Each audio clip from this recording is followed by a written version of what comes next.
So when we had seen the press release that was given by the Hnlc, even though we had not received a formal communication in writing from them, we were very positive about the message, and based on that press release we had started the initial exercise.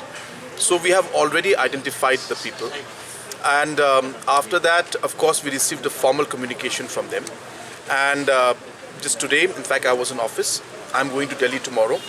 In my visit to Delhi tomorrow, apart from meeting different officials and different ministers, I will be meeting the officials of the MHA, and I'll be briefing them about the developments taking place and discuss with them on how to take this forward.